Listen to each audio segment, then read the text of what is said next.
Ni hao, everyone, and welcome to Thursday, May 9th, 2024. I'm Joe Pratt, keeping you informed of what's happening in the world. Happy birthday to those of you born on this date. You share a birthday with abolitionist John Brown, Mike Wallace, Albert Finney, Glenda Jackson, Tommy Rowe, Candace Bergen, Tony Gwynn, Steve Eiserman, and Billy Joel. The U.S. military has constructed a floating pier to get humanitarian aid to Gaza. It has just been completed and supplies will begin to arrive soon. About 2.3 million people live in the Gaza area. There is civil war in Myanmar. There was a coup in 2021 when the military took over the government, but civilians have been resisting and fighting ever since. And civilians have taken over control of more than half the country now, but the military still holds the capital and the central part of the country. 3 million people have fled to other areas of the country that are safe. 18.6 million people are in need of humanitarian aid. And Myanmar, which was previously known as Burma, has a population of 56 million. Russia has again attacked Ukraine's power grid.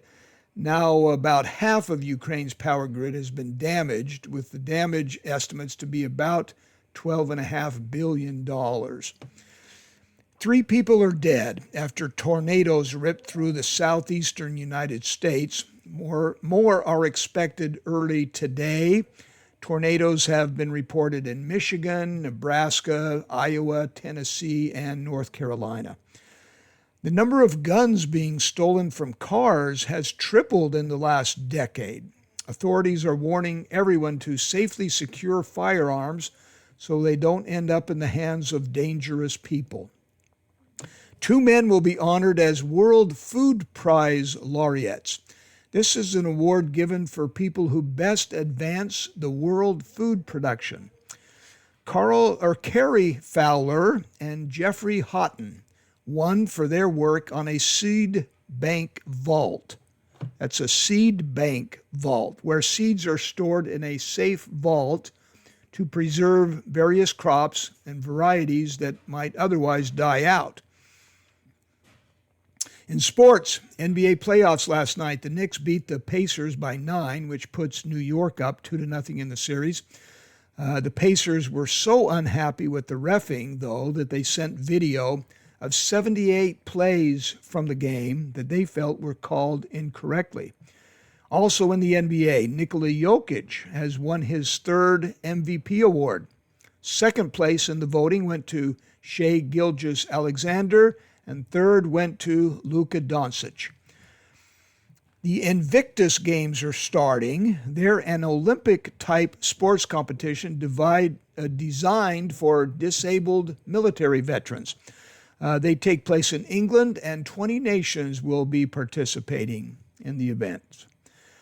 In today's Mother's Day segment, carnations are the flower most associated with Mother's Day. In the vast majority of languages, the word for mother begins with the letter M. Not true in Finnish, however, which I speak. The word for mother is äiti. The oldest woman ever to become a mother was Satyabhama Mahapatra, who gave birth at 65 years old. I guess that's if you don't take into account the biblical story of Sarah, who gave birth at 90 years old. The average age for first-time mothers is rising. In 1970, the average age was 21.6. 2000, it was 24.6. And in 2020, it was 27.1. So 21.6, 24.6, and 27.1. According to a survey, the things that mothers want most for Mother's Day are gift cards, flowers, and experiences with their kids. And people spend far more for Mother's Day than Father's Day. A young woman wrote a children's book in 1972 and sent it to several publishers, but was rejected time and again. So she gave up on the idea of having it published. Well, just recently, her grandson made her dream come true by publishing the book and giving it to her. The book is More, More, More, and it shot to the top of Amazon's bestseller list for children's books. In religion, today's quote from the sacred texts comes from the Adi Granth, the scriptures of the Sikhs. Quote, "No one is saved by mere talk and speech, nor by reading loads of books," unquote. A sign on the side of the road in Colorado reads, "Before Mount Rushmore was carved, its beauty was unprecedented." Joe Pratt, make it a great day.